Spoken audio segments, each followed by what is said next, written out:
We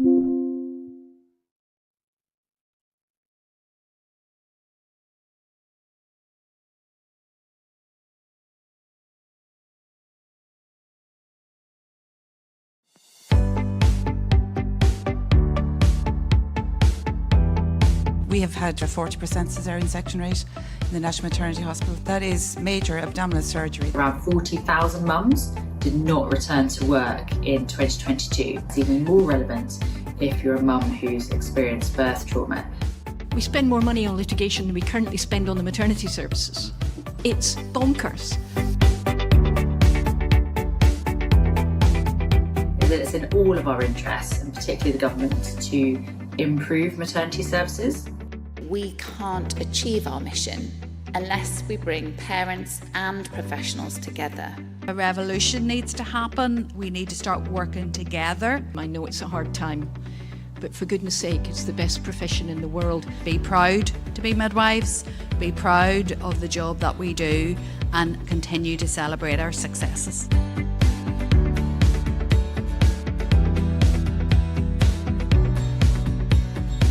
Midwives make a difference to women every single day, and let's not lose that. It's more important than anything.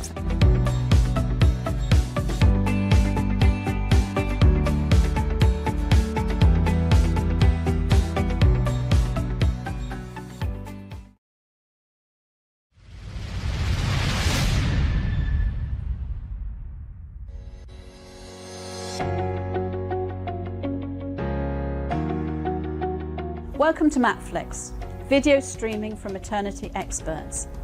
My name is Dr. Jenny Hall. I am the box set's curator at Matflix, a fellow of the Royal College of Midwives and a former editor of The Practicing Midwife.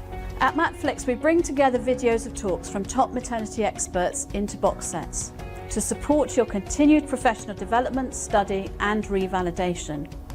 It is a perfect study accompaniment for midwives, maternity professionals, midwifery students and anyone thinking about a career in the maternity services. My job is bringing together the latest thinking area by area so you do not have to. Not only do you get the video of brilliant talks and relevant content in thematic box sets, you also get access to the audio version so you can listen on the commute or while you walk the dog. Plus links to the latest research in the relevant field, government policy documents, the presenter's PowerPoint and more besides. Sign up to Matflix now for the best video streaming from maternity experts.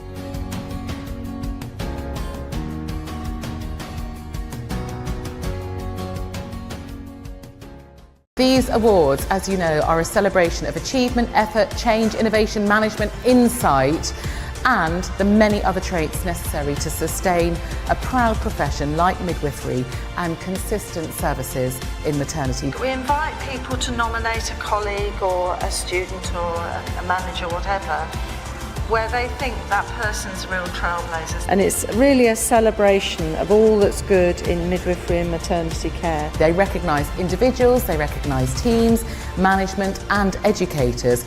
Anyone who values excellence and makes improvements. They are essentially a celebration of all of your achievements. So, shall we get on with it? What you do with your day-to-day lives, I just admire you hugely. If you do want to nominate a colleague, a friend, maybe yourself, please speak to the organisers and visit the website, and I really hope that we'll see you at that.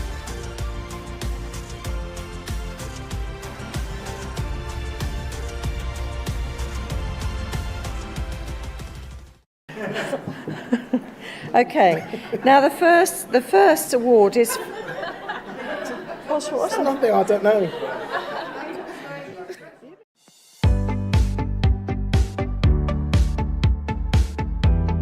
We have had a 40% caesarean section rate in the National Maternity Hospital. That is major abdominal surgery. Around 40,000 mums did not return to work in 2022. It's even more relevant if you're a mum who's experienced birth trauma. We spend more money on litigation than we currently spend on the maternity services. It's bonkers. It's in all of our interests, and particularly the government, to improve maternity services. we can't achieve our mission unless we bring parents and professionals together. A revolution needs to happen. We need to start working together. I know it's a hard time, but for goodness sake, it's the best profession in the world. Be proud to be midwives, be proud of the job that we do, and continue to celebrate our successes.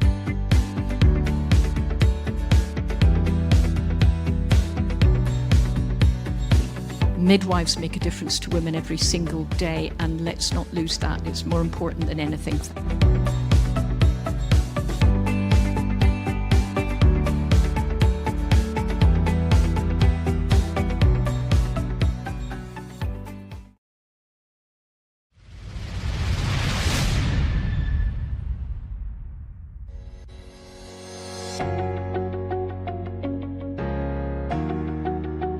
Welcome to MatFlix, video streaming from maternity experts.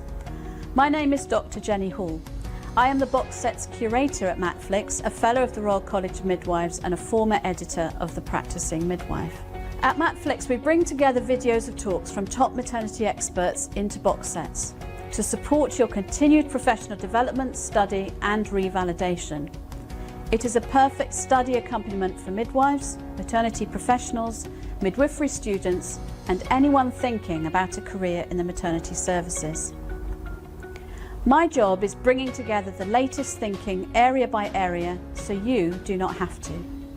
Not only do you get the video of brilliant talks and relevant content in thematic box sets, you also get access to the audio version so you can listen on the commute or while you walk the dog. Plus links to the latest research in the relevant field, government policy documents, the presenter's PowerPoint and more besides. Sign up to MatFlix now for the best video streaming from maternity experts.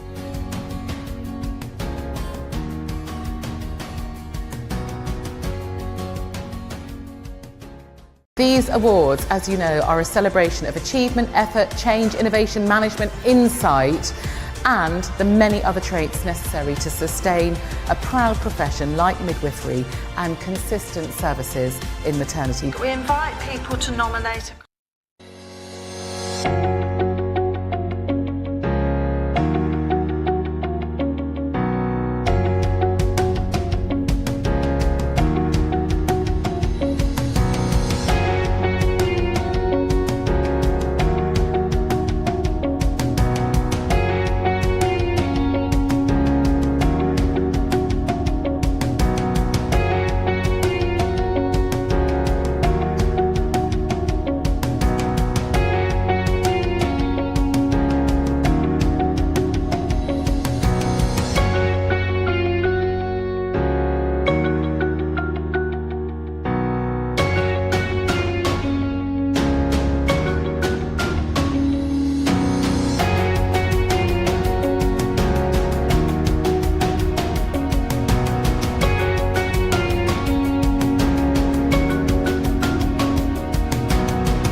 Hello, everybody. Oh, what a wonderful moment we can share together now over the next hour. I'm so delighted to be with you and having this opportunity to take the place of the wonderful Sue MacDonald to host this week's Midwifery and Maternity Hour. And I'm delighted this week that I can be joined by the brilliant Laura Rose Thorogood, CEO of Make Birth Better, but also founder of LGBT Mummies. Hi, Laura Rose. Thank you for being with us tonight. Thanks, Anna. Thanks for having me as well. It's lovely to be with you all. Yeah, and we're so grateful to the Midwifery and Maternity Forum for hosting us, for Neil and Angelo who are here helping us and making us comfortable. And I don't know about you, Laura Rose, but I'm here and the sun is setting just outside and it's getting really dark as winter sets in the UK, and I'm up in the north of England. Where are you joining us from? East of England, but the sun's already set, so set a while ago. So Yeah. we've got pitch black now. I'm just waving goodbye to it. I can just see the hint of Oh, orange really? on the edge. No, Um, ours is gone. Yeah. Well, it's my name's Dr. Anna Byram, and I'm the CEO of All for Maternity. And it's actually really nice. We were chatting before about being CEOs of small organisations with big hearts, and it's so nice to be with somebody else that shares that opportunity to help and make a difference for all of the families that we're aiming to serve across maternity and perinatal care. And can't wait to find out more about the work that you're doing with Make Both Better and all the work you've done in your career to make a difference for families. But before we dive into that and what the focus of today is going to be, I thought it'd be nice, like Sue always starts with a moment of the week and thinking about something that maybe has felt really positive for you. So I wondered if you wanted to share what's been a highlight for you this week. I think probably it always comes back to the kids. So it's my third. We've got 4 children under 11, so it's pretty busy constantly. But our third little came home and she had won Star of the Week. But Oh, we'd already been told, or the other children told my wife on one of the pickups, oh, by the way, she's won this. So we knew, but we had to pretend that we were incredibly shocked. And she came in and I was working and she came into the office and she was shaking with excitement. And she was like, couldn't get her words out. She's like, Mummy, look what I got. Look, you're not going to believe this. It was like this. I was like, tell me. And then had to act completely surprised. And we were all like laughing. And she was just so excited. But it's those little moments, isn't it, when they are just incredibly cute and just good memories, aren't they, when they get their first certificate. And it was for being kind and helping others. So it was quite cute. But she was just incredibly proud. And now she's got it up on the side. She won't let us move it now. So yeah, that's been a good thing this oh, week. it's nice to celebrate these special moments, isn't it? And then Yeah. I've actually in the other room, I've just settled the children down with some Mm. pasta. Will's just got back from his sport thing, and he's put his up on the mantelpiece from Yeah. a few weeks ago. It's still there on the side, but it's nice to celebrate our children and be alongside them. Yeah. But I think my moment of the week has actually been yesterday. I hadn't managed to eat anything. You know, when you just sometimes get to Get late busy. in the afternoon.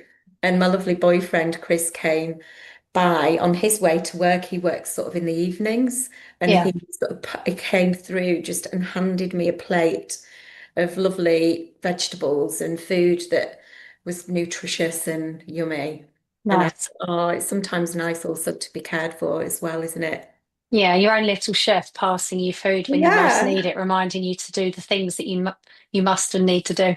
Really helpful. Yeah, really good. And there was a little sub parcel to help the kids out and feed the kids, which always helps, doesn't it? So these little Yeah. acts of kindness, I think, are so important. Yeah, So definitely. it's lovely to think about the focus of our hour together tonight. It's been really inspiring for me to watch all the work that you've been doing to support Make Birth Better as the new CEO and seeing the work. I've always been such a it's so inspired by the work that Make Birth Better have done. And I've been lucky in the past to collaborate with some Yeah. of your team on some projects to really make a difference to how we can support families to feel well, but also staff to feel well in the work that they do, and really love that about your work. And I can't wait to hear more about the plans you've got ahead and some of the incredible work that you've been doing with a massive collaborative of organisations to help really respond to supporting the ambitions of really transforming our maternity and perinatal services here in the UK and beyond, really, because things that we do here really make a difference elsewhere too. Yeah. So the focus when we chatted, we were thinking that it would be good to maybe share how really there is so much strength in collaboration and connection and community building. I see that Yeah. as part of what you do at Make Birth Better. I'm Yeah. really grateful for that. I don't know if you just before we dive into the importance of collaboration in action, if you wanted to share your thoughts about collaboration and why you see it as so important at the moment. I think when there are issues in a system and they're they're institutionalized, they're consistently, like, the inquiries are happening, people are trying to address inequities and equalities for not only service users but staff as well. If you're getting the same output and nothing's changing, then something needs to change about how you address that and what that looks like to get to that solution of improvement. And I think when it comes to collaboration, whilst there's always so many wonderful organisations doing great work, but always working in silo, working alongside each other. And I think removing that and bringing people together as one voice ultimately means that there's space and a seat at the table for everyone, especially those marginalised communities or those that have, hate to use it, seldom heard. They're not seldom heard, they're not hard to reach. We're just not reaching them in the right way and giving them that space to pull a seat out for them to take a seat and eat. And so bringing people together and collaborating as one voice is so much more powerful than all working in different silos, which can happen, and that's really positive. But when it comes to a national piece of work that needs addressing, the collaborative voice is much stronger, because at that point you can co-produce what that looks like and make sure it's much safer, compassionate and inclusive for everyone. And I think this is just, we all can come together and support, Professor Amos and the team that she'll be bringing together to respond to the National Rapid Maternity Review, bringing together all of our learning and the lessons, and from all the different reports and reviews that have taken place, all across the years, really, periodically, but then very rapidly over the last 10 years, there's been a lot of reports and reviews, and all of that learning that can be brought together. And it's really great that organisations like yourself are also helping to do that. And it is something that I know many of the leaders, maternity researchers, midwifery researchers, academics, educators, clinicians, and families are all wanting to come together to be part of that solution. And I just wanted to take a moment to acknowledge all the families that have already shared their stories in lots of ways, and sometimes often repeatedly. Yeah. And how critical it is that we continue to listen to those and the diversity of their voice and perspectives, and seek to hear more voices. And I think that's something that I really see the work that you've been doing is to help really sort of grow even more voices that we can hear, and now's the time to share. So thank you for giving us a nugget of the things that you've been doing. I can't wait to hear some more, but I thought it would be nice to frame this hour together with some thinking about what do we mean by collaboration, and have a little moment to reflect. And for everybody that's watching us live, a warm welcome to you.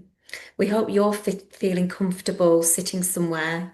I know many of you might be listening to this as you journey or travel or go out on a walk, maybe just to catch the last of the sun, or you might be travelling home from a busy working day. I hope you're okay.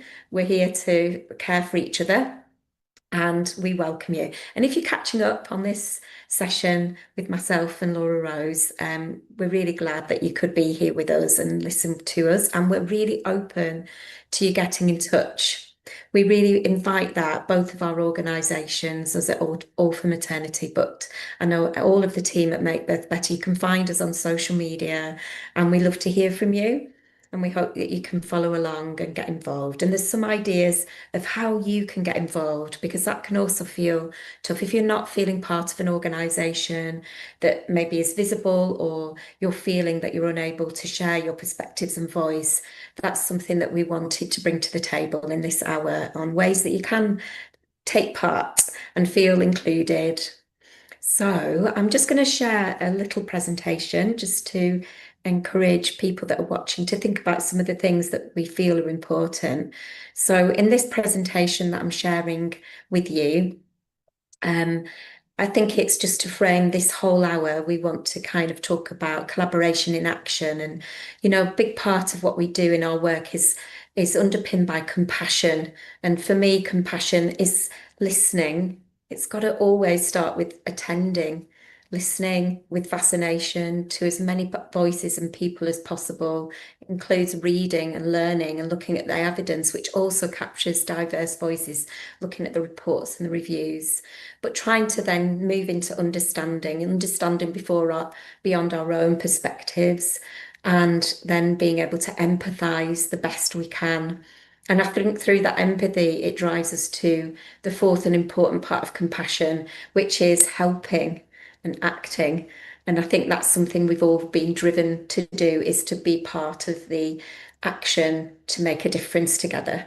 So like you, Laura Rose, and your team, many of us that have been working collaboratively in different ways, we felt that it was really important to come together and share ideas and perspectives and be supportive. And a group of us have come together, including obstetricians, midwives, researchers, leaders, organisations, and clinicians and families have come together as a maternity and midwifery birth collective, just again to focus on some of the acute issues that were arising that we wanted to be able to collaborate on and discuss in a meaningful way. And I know there are many other organisations that are coming together as well, like all of the professional associations have come together in a partnership, which is also really fantastic to see those collaborations all occurring. And like you said before, Laura Rose, it's really great that we can come together as well as collaboratives with many voices coming together and always open to coming and sharing and discussing things which we're hoping to share together tonight.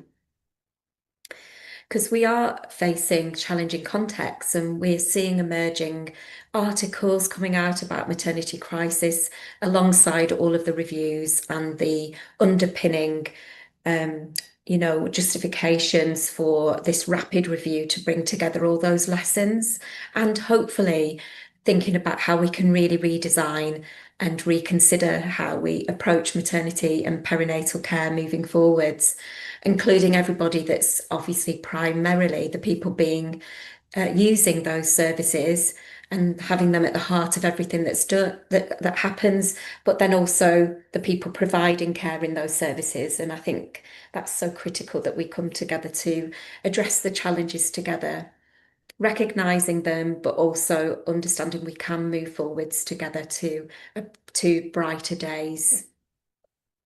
Because sometimes I think when we're facing challenges, we can feel like we're at the edge of a precipice, and it can feel really quite scary. And I think taking a moment to notice that all of this concern that we feel out of our deep commitment and care for making a difference, and for all the families that are having to continuously fight for their own rights, the rights of their families, it has a massive impact on our nervous system, and we know the impact of that.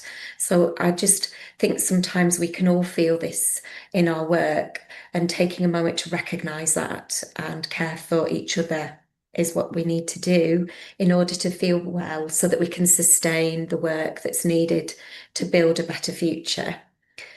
But sometimes when I'm feeling like that, I take a moment to sit back. I suppose sitting back with you tonight, Laura Rose, feels like this for me, that I can kind of look up together. And then for me, just sometimes it's really important that we all have really different points of view. And for me, they seem like the different mountains in the distance, that we're all on our own journey. We're all on our own journey up different mountains with different challenges and different priorities. And that's so brilliant. But if we can take a minute from the top of our own mountains, even if we're not where we want to be, I think sometimes when we look out in the distance, we recognise, I'm part of a much bigger landscape here, and we're all part of it. And there's just something really important about recognising that I really want to learn about the other journeys and the other mountains and the other landscapes that are around me. And I really want to get to know more points of view and perspectives. But there's something important about still recognising, wherever we are in our own journeys, that we're all part of the same community and we're all part of the same picture. And so I just wanted to put this slide on because I think it always helps me to have a different view. and to just take a moment to look after our nervous systems, because after a big journey up a mountain, we can feel exhausted as well. And it's nice to be, I always do it when I walk up our local Pendle Hill near to me here. I'll always take a minute to just have a pause, and I'm like, oh, I must look at the view, but really it's just have a rest whilst you're going up the hill. But we do want to know the way. And I think some of what we're going to learn from all of the reviews and the work that we're doing is we're going to work our way to knowing the way to move forward. But I always feel that it's always safer to do that together, because it's where connection and community, and where we can share vulnerability and be inclusive, and where compassion is able to flourish, where we can really start to understand each other and to create a sense of collaborative approaches in our work moving forwards. And we know it's really worth doing that, like listening and learning. It creates a more civil community where we can really learn to approach each other with generosity and openness and bravery. I actually think really healthy teams are able to hold diversity and complexity together. And we do want to avoid incivility. We know that actually civility and moving towards civil workplaces and spaces actually saves lives. We know it makes such a difference, and we know what a difficult impact it can have when we don't create civil spaces for us to learn together. And we know, just looking at the Civility Save Lives website, it's a great resource to give you insights into the importance of this in our work.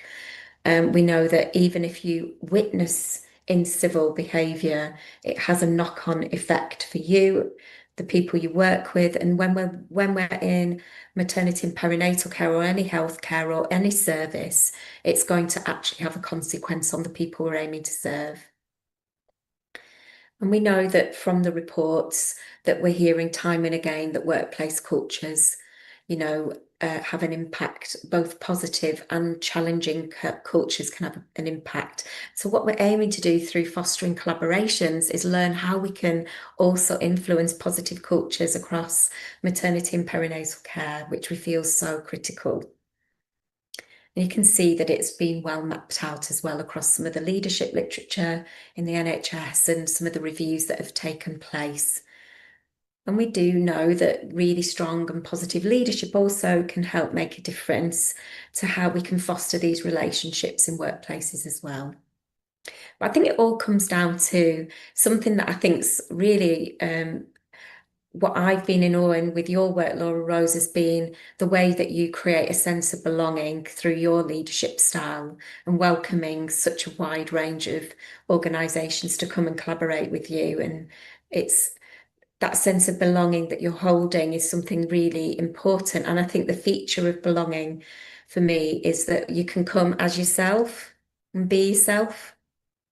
And we only can really feel like we belong if we really can be as close to ourselves. I know we can't always be 100% ourselves. We're just human beings. But if you're in a space where you feel you belong, often you feel you are being yourself.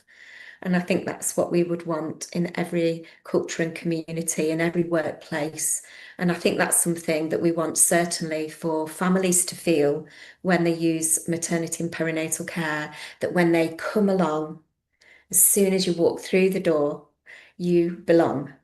And I think it's important that professionals and people providing care, that's our priority, is to how do we help everybody belong here, see themselves and feel that they can be themselves.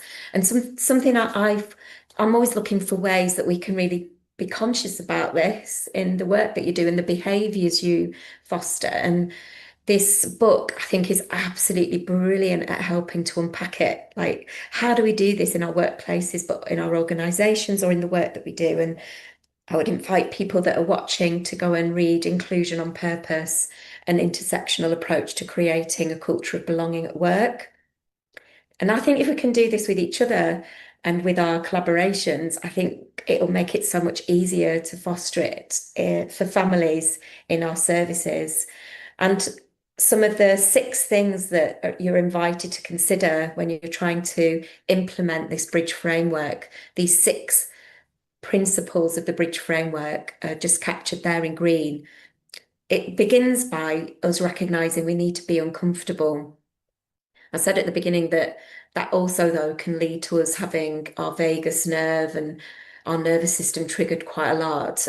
And so we have to also recognize that we need to look for support and care for each other, because when we're at this space where we're wanting to drive change and make difference, it can also be really burdensome and challenging, rightly so, rightly so. So we want to reflect on what we don't know, and we can only find that out by listening to other people.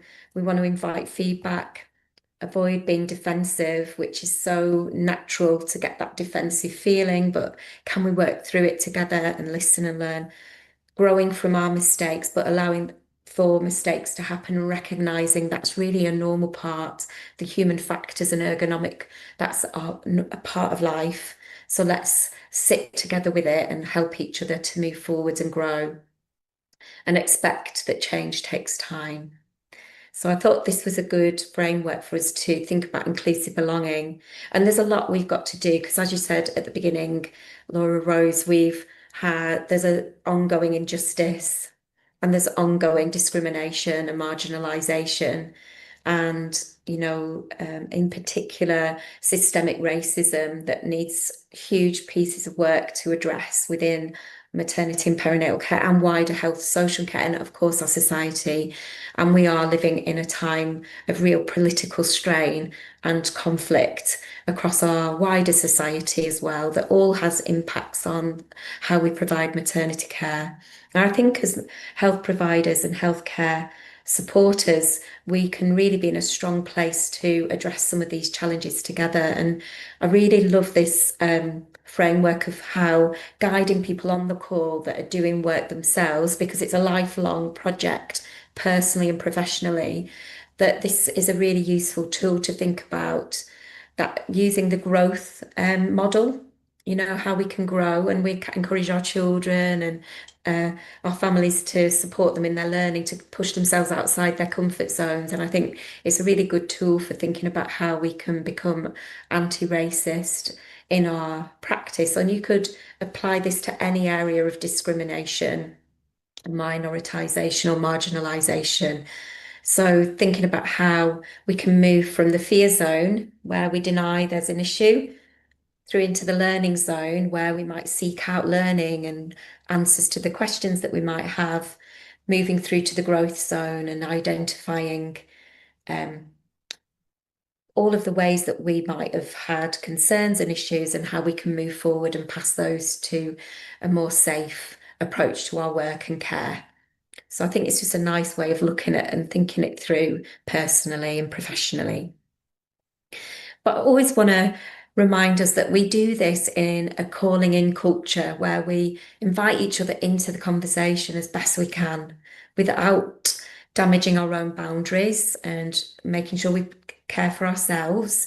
But it's really useful to think about how we can call each other into conversations for learning and growth.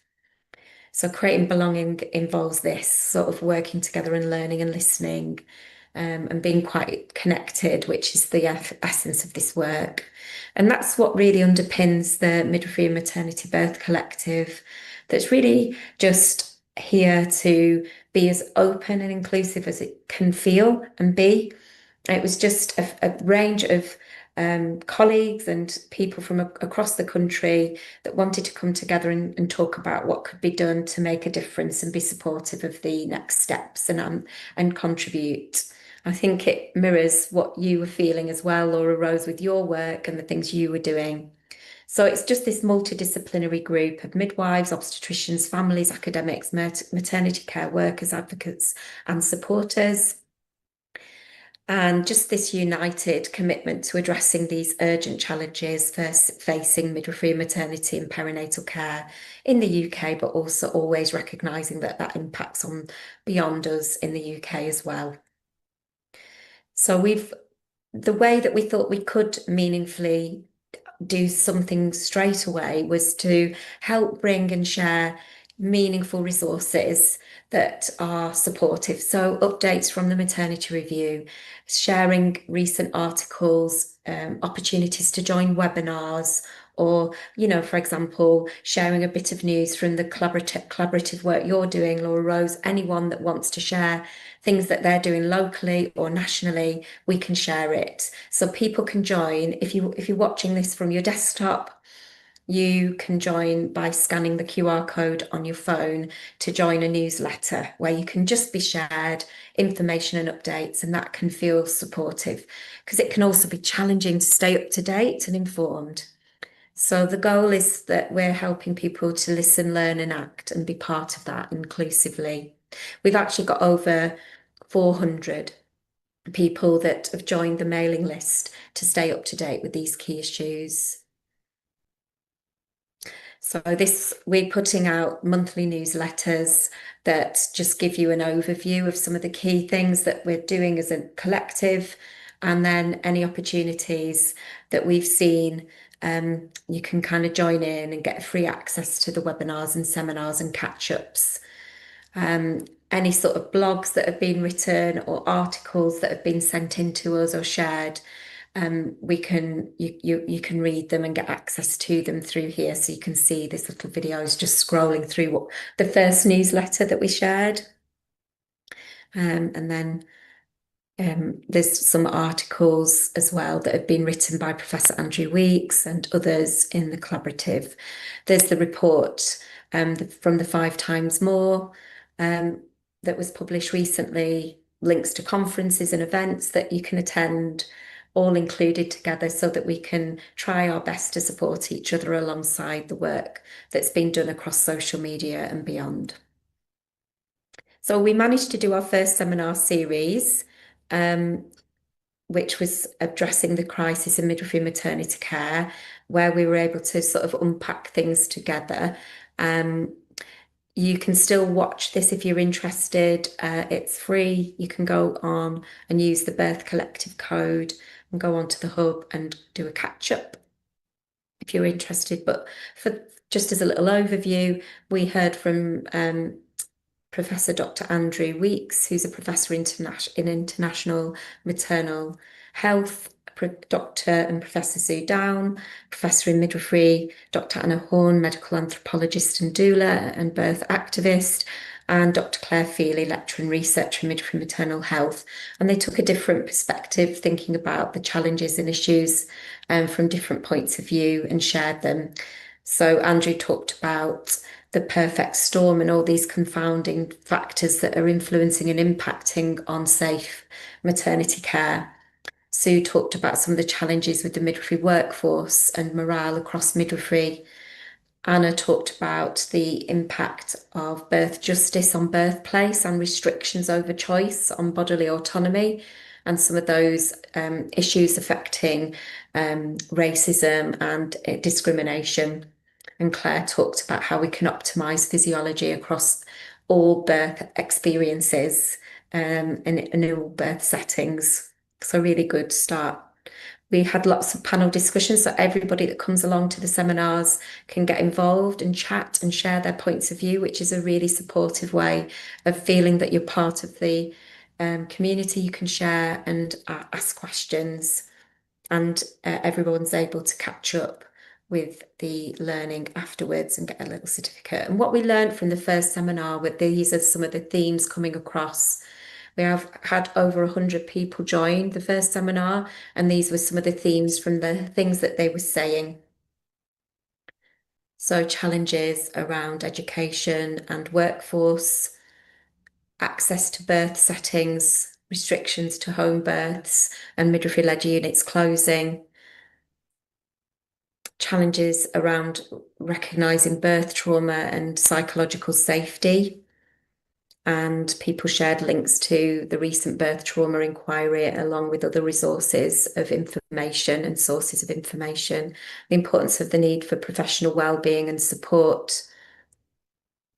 And there was lots of resources and research shared on the day. So the next seminar is going to be on the 23rd of October, hosted by King's College London with Dr. Claire Feely and Dr. Carol Kingdon, a sociologist working at Liverpool University. If you want to join in, you can. It's hosted, like I said, through King's College London, and it's going to be looking at evidence-based maternity care, looking back to move forwards. So feel free to join in. It's just always remembering that ours is a work of heart, and no matter where we support people to have their babies, whether it's in a hospital, home, or whether it's a cesarean section or a pool birth or whatever mode of delivery, we want to make sure that at the centre is always the family, their needs, their preferences, and their clinical requirements, and that we're offering safe, compassionate care.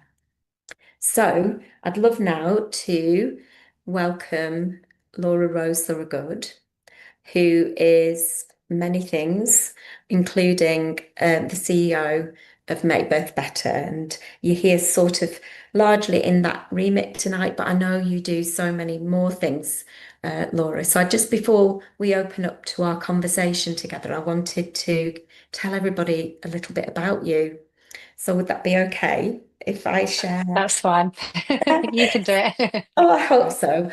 So I'm going to just tell you a little bit about Laura Rose. So Laura is an IA plus maternity and fertility activist, educator, writer, speaker, and campaigner. So a busy person. She's a married lesbian mother of 4 donor, beautiful. I've heard them, and when we've had phone calls as we prepared for tonight, beautiful children conceived by IUI and IVF. She's both a bio and non-biological mother and has lived experience of operative birth, failed cycles, miscarriages, secondary infertility, and birth trauma. I'm really sorry that you've had to face that, and thank you for sharing all your learning. She's the CEO of Make Birth Better and founder of LGBT Mummies. She works at the University of Oxford and lectures at University of Cambridge and others. She's often within Parliament making recommendations to the government, NHS England, and is passionately campaigning for inclusive law reforms. She holds multiple roles across NHS England, the Royal College of Obstetrics and Gynecology, UCL, HFEA, MMHA, and influencing change to create equity, equality for all marginalised communities. Wow. It's amazing the work that you do and have done and continue to do. Thank you so much for being here tonight. I can't wait to ask you more questions and chat together about the work that you've been doing. So I don't know if you want to share with me, when did you become the CEO of Make Birth Better? It's only actually been 3.5 months, so it was more mid-June. So it seems like a long time ago, but not that long ago, so it's gone quite quickly. Yeah, and you've just done so much together with the brilliant team. Could you tell me a little bit about your team at Make Birth Better? Would you tell us a bit more about Make Birth Better as an organisation? Yeah. So Make Birth Better have been going for a decade now, and they're an organisation, a CIC, that is there to educate, support, campaign for better maternity care, but to support service users and their families, but also to support healthcare professionals. So that is at the heart and ethos of everything we do to improve the maternity care setting and ensure that professionals are given a safe space to be educated, supported, but also heard, to develop them and their knowledge, but also to support them through the vicarious trauma and the experiences that they have as well. And of course, to provide support to those families that have been harmed through whatever experiences they may have had, and ensure that we can work together and co-produce with other organisations how we can improve maternity care once and for all. So that is at the core. And we have a wonderful team of over 11 women and people that are passionately dedicated to the cause and have their own experiences of trauma through birth and maternity services, but that have come together with all their expertise, clinical psychologists, experts by experience, just an absolutely brilliant team of people that are passionate about safe, inclusive and compassionate care for service users and again for staff as well. I think it's looking after everybody in the ecosystem with a focus on the families. And I think it always feels like if we care well for parents, for the people having babies, giving birth, and in the process, if we care so well for them, then our babies and our community and our future is so cared for. And I always feel like that if we care for staff and the people providing services, they too will care well for the families that are supporting families. Absolutely. And that's why we're really passionate about the education and training that we do as an organisation to uphold and uplift and support and empower them and to give them that safe space, because often we can't make the assumption that all professionals harm or they set out to harm, but we also need to appreciate that where harm does happen, it can also happen to healthcare professionals as well. So for them to be safe and supported is important just as much as service users, and we want to make sure that the work is done and they're equally supported through their journeys. So just tell me a little bit about, I know you've got like 4 core focuses as an organisation. I know you've been doing work on sort of developing that focus, and what are those sort of core ambitions or goals of Make Birth Better, would you say? It's, at the core of what we do as an organisation is the education and training and supporting healthcare professionals through trauma-informed care. And what does that look like, and what other pathways that need to be appreciated, supported throughout the education that they get access to, and supporting them through their journeys. But to also understand, especially those marginalised communities of the poorest of outcomes, what their needs are, the cultural needs, their identities, their journeys, their family formations, and what prior trauma they may have experienced before they set their feet into the maternity setting. What does that journey up until that point look like? And how can you be armed with the training and the tools to have the knowledge to support them in that inclusive, safe and compassionate way? So giving that safe space for them to ask the questions, to not be fearful, and to understand that they are also there to be supported too, to then improve the care that is there for service users and improve the system as well, whilst absolutely acknowledging that systemically there are things that are very institutionalised. There are things that we cannot change. They're seismic. They're systemic in regards to, it might be a digital system you can't change that impacts a marginalised community. It might be the layout of a building that you can't impact. But what can we change, and how can we take action to do that and empower those staff? It's really important. Yeah, absolutely. And I think, revisioning though together when there is an opportunity to work with architects and others to really think differently about any time there is a chance to rebuild or reconnect or create different settings, we know what a difference they can make. That whole ecological look at care and birth in that whole setting of how good policy and really important understanding of our backgrounds and those, like you say, those cultural differences and our families, our wider families and the communities we're from. And I think if we can look at that from an ecological perspective, it allows us to see all the different variable factors that can make a difference. But you're right, like I always think that sometimes we feel like we're not making a big difference, and the small things we're able to do each day don't build to something big. But I actually think that we can make a big difference also by committing to those small acts. And I think that's what I've always loved about the resources you share, even the resources you've got for professionals about how they can care for themselves and understand their own trauma and how that could play out to then them re-traumatizing others. Yeah, exactly. And I think it's really important that there are different streams to improving the services and the system. It's not just about the training, it's about, what does support look like for people in the space, professionals and service users, but how can we influence change at that kind of higher level, that strategic level within the system, at a national and a localised level, because of course we have to understand and appreciate what's happening at a localised level might be happening in pockets, but are there national issues as well that's impacting and causing further harm, further trauma to women and birthing people and their families and their support networks and staff? And how do we address that? So I think from our campaigning perspective, it's really important to look at that and say, well, what now? Where's that so what piece? How do we take action and what does that look like? Because often so many of us are doing such great work, but how do we move to the next level to improve the services once and for all? Oh, absolutely. And I love the work that you do to do that. And I think this has been such a brilliant part of the actual actions you've taken to bring people together. I wondered if you might share with people, because we've been talking about collaboration and how we can come together as a community, and a diverse community of people. And it's been so inspiring to see how you, as an organisation, have brought together so many other organisations to come and share. So I wondered if you could share a little bit more about that and when did you begin it and how has that emerged?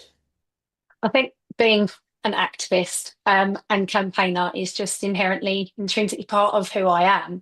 So when I'd literally been in post a few weeks and it came out in the news, it hit the media about the investigation, and we just all looked at it and said, another one.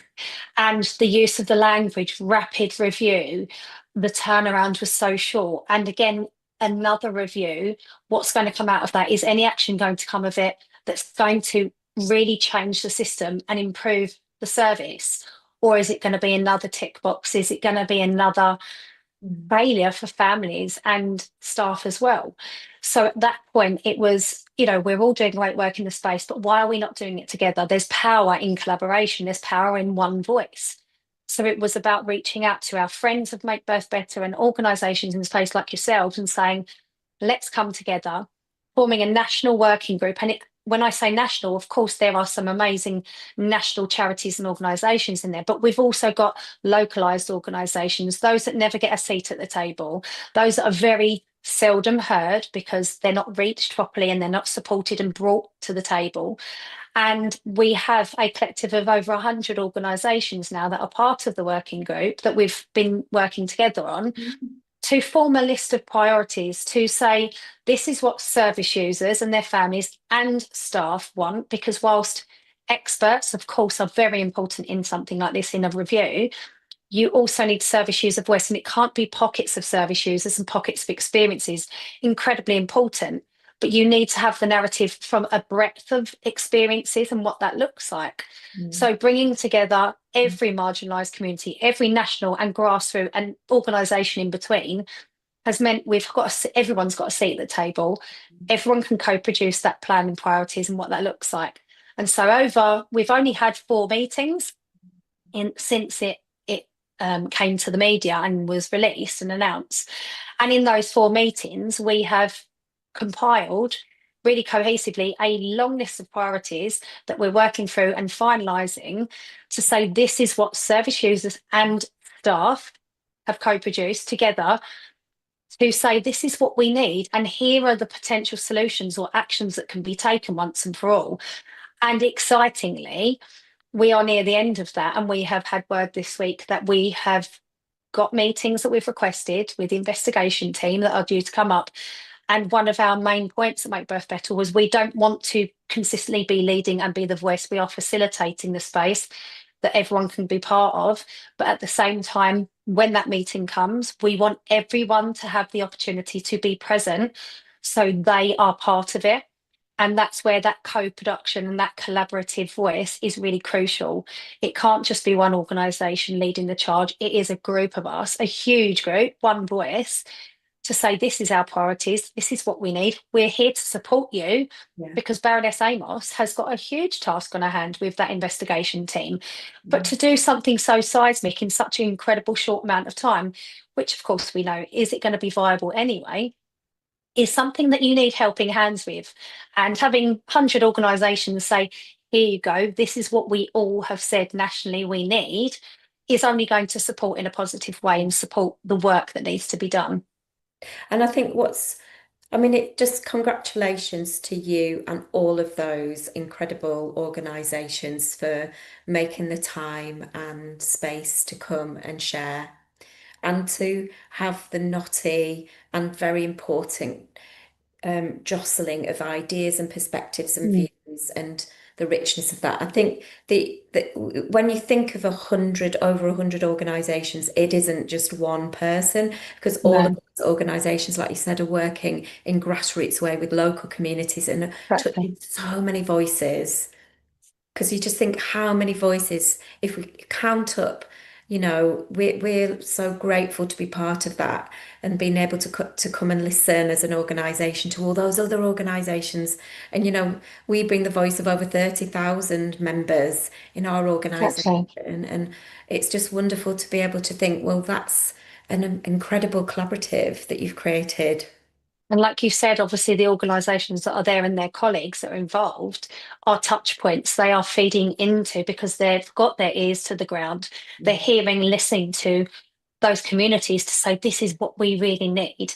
And ultimately, what has been central to the collaborative working group is that if we centre the most marginalised, the most poorest of outcomes, those that aren't listened to and uplifted and get that seat pulled out from them at the table, ultimately the majority, their outcomes and their opportunities and their experiences will automatically get better. So making sure we are being incredibly compassionate and careful of each other and of those that are most harmed and saying, what do you need? And let's centre that. How do we change it from that perspective? Because again, conversations were had, that's never really been done before. It's been very generalised, very for all. If we centre those marginalised communities, what does that look like? What kind of change will we create for everyone, not just them?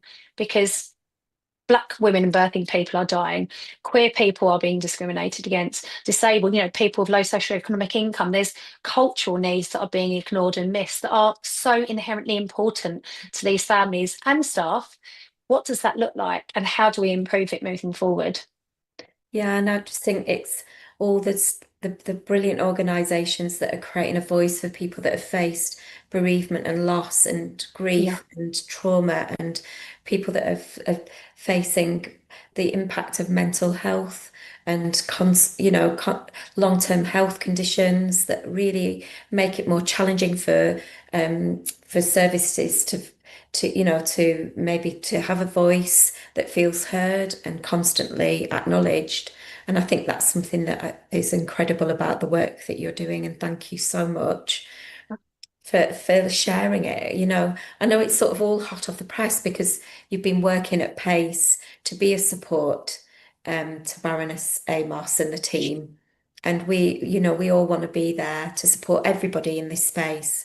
yeah, Like you say, all of um, the partnership working that's happening with already, with all of our associations and professional bodies, how wonderful to bring all of that group together and yeah. then to have the review groups coming together and Yeah. you creating this diverse space and I with think it's got to be safe for everyone. And I think that's something that we wanted to make sure was centred, that it's not just about, I'm a service user, I've had harm, long-term physical and psychological implications from my past experiences, but I've also got to hold centrally that that doesn't always happen with every member of staff. That's not something that will happen to every single person.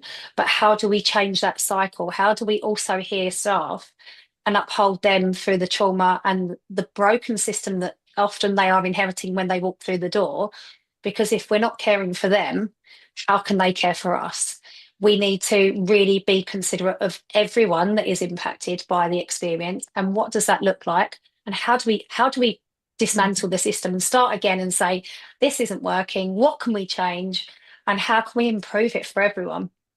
Oh, absolutely. And all care is a relationship, isn't it, at the heart of it? And I think you fostering all these relationships, and the relationships that they foster, like we said, with all of the communities, will be able to make the difference. And again, going back to building a relationship with the review team and everybody involved in that, and recognizing how challenging that's going Yeah, to be for everybody involved. and wanting to be there to support people that are giving themselves to that work. Yeah. I think because we're coming up, can you believe it? We're coming up towards the end of the hour together. I did, just before we move on to see if there's any questions coming in from those watching live, want to just link back to, obviously you founded the LGBT Mummies. I just wanted to know, because I know you run that still, don't you? So you're, My wife does. oh, thank I goodness. do. I do Yeah. the face stuff because it's not that's not her thing. But no, she is fully taken over that now, So you've been which able is to lovely. sort of make that transition for Yeah. yourselves, but Yeah. it's very much connected to who. Very intrinsically linked because we were already quite entrenched in maternity services and the system anyway, and do a lot of training for NHS and NHS Scotland and other organisations. But again, marginalised communities, there's that intersectionality. You know, I'm a queer woman of mixed heritage. I have brown children, and there are experiences that we all hold and have that are linked, and seeing the experiences of others and knowing that you can change that if you give safe space to people to share and explain that where they're feeling and what they need, then that can ultimately improve things. Oh, well, I'm so grateful to you and your wife for that work that you do to help everybody to see themselves, but most importantly, to feel that they can access care in a way that's meaningful, appropriate, safe for them. And I just think it's incredible to hear the work that you've done and continue to do. Thank you. So there's a comment come through rather than a question, but so just from Yasin Sagnia Jeng, I'm not sure if I've pronounced your name right, I hope so. But saying just such an interesting and educative program. You guys are really inspirational. I'm grateful to be here. Collaboration is key. Yes, sense of belonging is really important in every workplace, though it can be a bit sensitive and challenging. I suppose that's something maybe we can ask, and from that comment is at Make Birth Better, I saw on social media you had a lovely away day with your team. But how do you, as a CEO, how do you foster that sort of sense of belonging within your own team at Make Birth Better? The things that you do, that tips that maybe you could share with other team leaders and people that are joining us.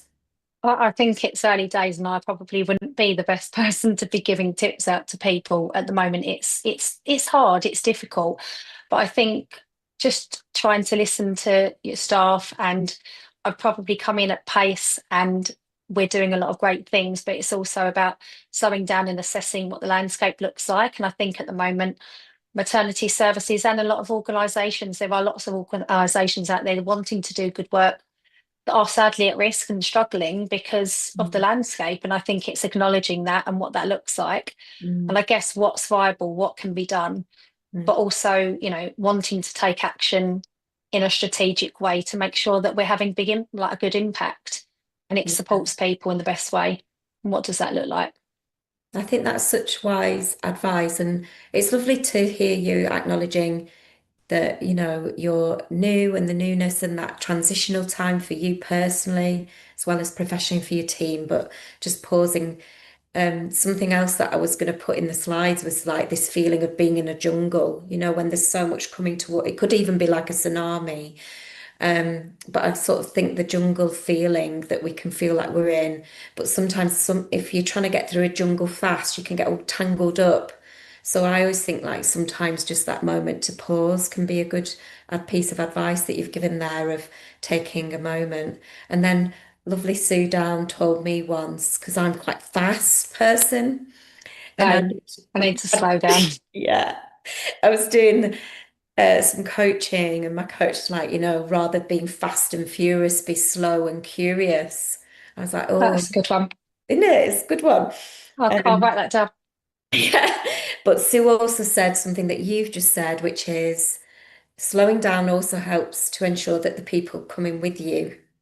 Because if we want to go far, we need to go together. Yeah. So we can go fast alone. But I think if all of us take time, I know we're in the rapid review moment and we do want to quickly to help. but we also then can keep going back to sustainability. How do we sustain what we're doing for long term too?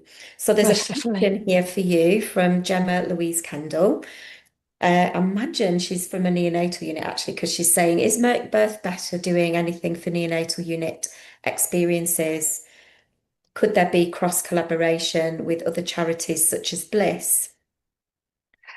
There is in the pipeline, again, that pace and slowing down and making sure that we have the capacity to do the work is really important and something that we're reflecting on at the moment.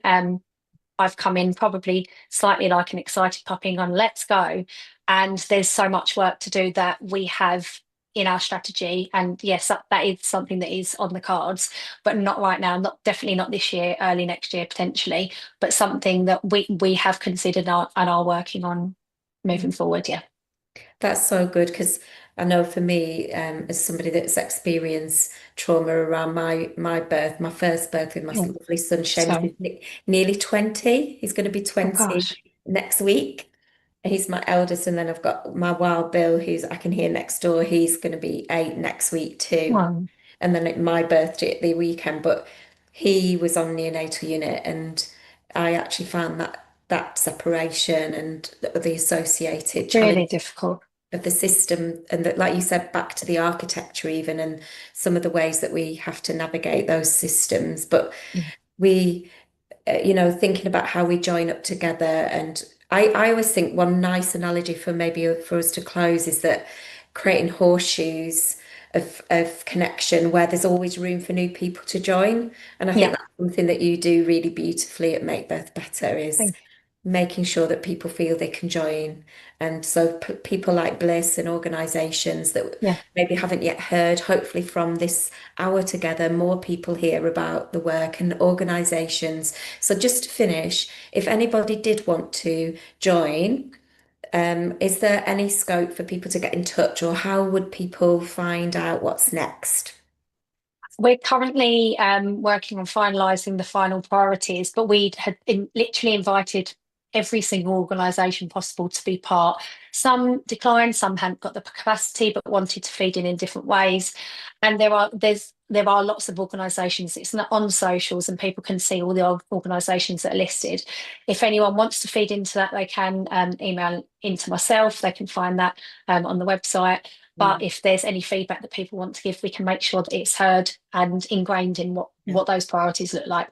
Wonderful. And you can do that through the Make Birth Better website. So what's the Make Birth? You just pop it into Google actually, and it pops up, doesn't it? And it pops up, And you can also get in touch with us at All for Maternity and across both of our socials, and we'll make sure that we're weaving in together and helping. And of course, all of the professional associations are there to listen and learn and be together to support families. There's some other brilliant charities like Tommy's and others that's doing great work that you can contribute to. So thank you so much, Laura Rose, for being with us. No worries, thank you. And to your whole team at Make Birth Better, and to your wife at LGBT Mummies, and to everybody that's joined us tonight. We're really grateful for everybody being part of the change that we want to see. Thank you. Thanks for having me. Bye, everyone.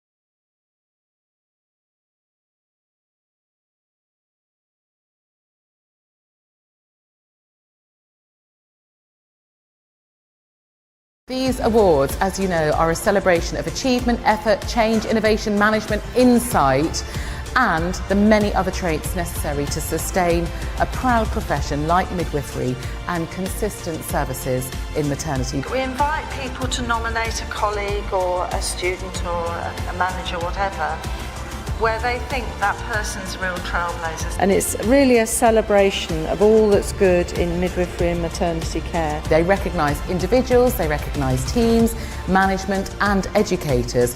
anyone who values excellence and makes improvements. They are essentially a celebration of all of your achievements. So, shall we get on with it? What you do with your day-to-day lives, I just admire you hugely. If you do want to nominate a colleague, a friend, maybe yourself, please speak to the organisers and visit the website, and I really hope that we'll see you at that.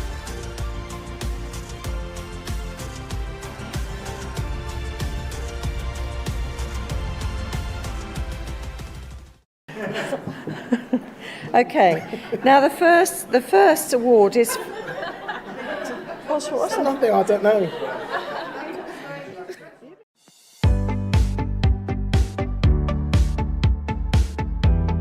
We have had a 40% caesarean section rate in the National Maternity Hospital. That is major abdominal surgery. Around 40,000 mums did not return to work in 2022. It's even more relevant if you're a mum who